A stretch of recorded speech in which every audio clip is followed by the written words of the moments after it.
This is why you need the pathways of integration from the book, Theories of Counseling and Psychotherapy, an Integrative Approach by Elsie Jones-Smith under Sage Publications, 2020. Integrative psychotherapy seeks to merge ideas and therapeutic techniques from multiple theoretical approaches to psychotherapy, according to Stricker in 2001. The book further explores these concepts. Norcross in 2005 notes that psychotherapy integration arises from a dissatisfaction with approaches that adhere strictly to a single school of thought, leading practitioners to explore insights from various schools of psychotherapy. The goal of this exploration is to improve the effectiveness, efficiency, and relevance of therapeutic practices. There are several methods for integrating different counseling theories or psychotherapeutic approaches, including eclecticism, theoretical integration, assimilative integration, common factors, multitheoretical psychotherapy, and the integration of helping skills, as noted by Norcross and Goldfried in 2005. Eclecticism is an approach that avoids strict adherence to a single paradigm or set of assumptions, instead drawing on various theories to understand phenomena. Critics often point out that eclectics may lack consistency in their thinking. For example, some psychologists incorporate elements of behaviorism without using it to explain all aspects of client behavior. This eclectic approach in psychology stems from the belief that multiple factors influence human behavior, making it essential to assess clients from diverse theoretical perspectives. Goldfried et al., 2005. Eclecticism and psychotherapy integration differ primarily in their theoretical foundations and approaches to client change. Eclectic therapists select techniques based on their effectiveness without necessarily understanding the underlying reasons for their success. For example, they may observe positive client changes without exploring the causes. In contrast, integrative therapists investigate the mechanisms behind client change, seeking to understand whether it results from external influences or genuine self-direction. Additionally, eclectic therapists often lack a common set of guiding principles, while integrative therapists focus on both the effectiveness and the rationale behind their methods. There is a trend where older, more experienced clinicians identify as eclectic, whereas newer training programs are increasingly preparing psychologists to adopt integrative approaches. However, practitioners tend to embrace eclecticism or integration more than academic and training faculty, indicating that it may take time for therapist training programs to fully adopt theoretical integration. Norcross and Goldfried, 2005. Theoretical integration is arguably the most challenging and complex among the three types of psychotherapy integration, as it requires the amalgamation of theoretical concepts from various approaches, some of which may have conflicting worldviews. The aim is to integrate not only therapeutic techniques but also the underlying psychotherapeutic theories, similar to the work of Dollard and Miller, 1950, in combining psychoanalysis and behavior therapy. Advocates of theoretical integration argue that it provides fresh insights at both theoretical and practical levels by synthesizing diverse models of personality functioning, psychopathology, and psychological transformation. The assimilative integration approach to psychotherapy involves establishing a foundation in one specific system of psychotherapy, while selectively incorporating practices and perspectives from other systems.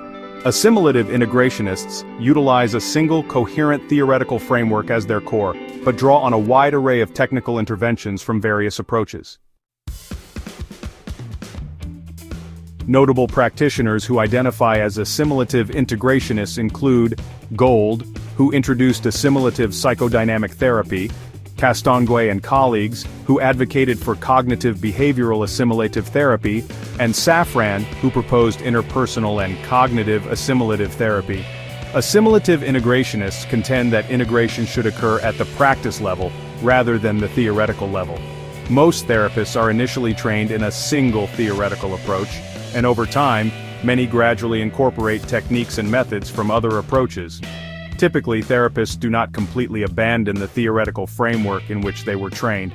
Instead, they tend to enhance their practice by adding techniques and alternative perspectives on individuals. Clara Hill has developed a helping skills model for therapy integration, which outlines 3 stages of the helping process rooted in different therapeutic approaches. The first stage, known as exploration, draws from Carl Rogers's client-centered therapy, highlighting counseling skills such as attending, listening, and reflecting on feelings. The second stage, called insight, is based on psychoanalytic theory and emphasizes skills like interpretation and managing transference. The third stage, referred to as the action stage, primarily relies on cognitive behavioral techniques. In this helping skills model, training would focus on equipping graduate students with techniques associated with each of these 3 therapeutic approaches. The common factors approach has been shaped by the work of prominent psychotherapy figures like Jerome Frank and Carl Rogers.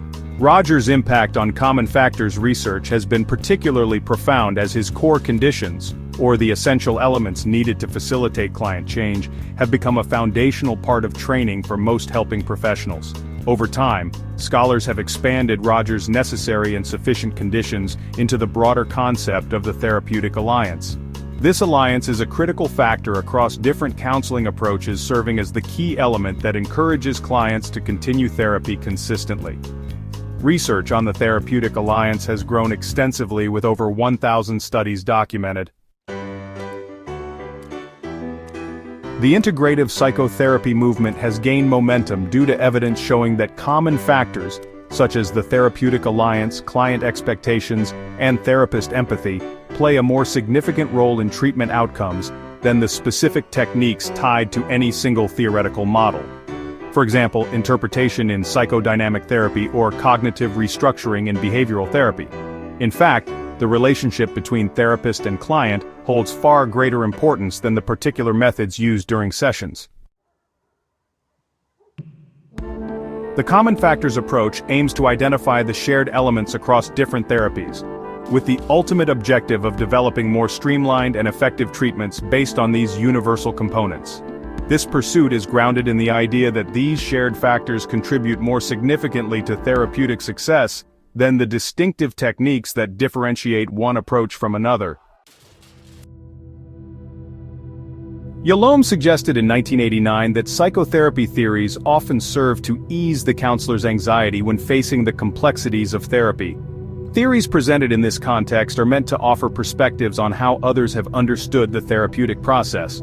Ultimately, it is up to each individual therapist to construct their own integrative approach. To build a personal integrative framework, therapists should 1. Gain a solid understanding of the theories they plan to incorporate. 2. Clearly articulate why each theory is meaningful and relevant to their practice. 3. Strive for a balance between theoretical knowledge and personal relevance. And 4. Reflect deeply on the reasons behind selecting each theory. The following questions are designed to help you think about the core counseling theory that you are initially adopting. 1. What are 4 basic concepts from the theory you are adopting as your core or base theory? 2. What constitutes a problem in your core counseling theory? 3. What are the goals of counseling for the theoretical approach you have chosen? 4. Who establishes the goals in counseling? 5. What is the nature of the relationship between you and the client? 6. What competencies must you have to carry out your role as therapist or counselor? 7. What are the responsibilities of clients during counseling?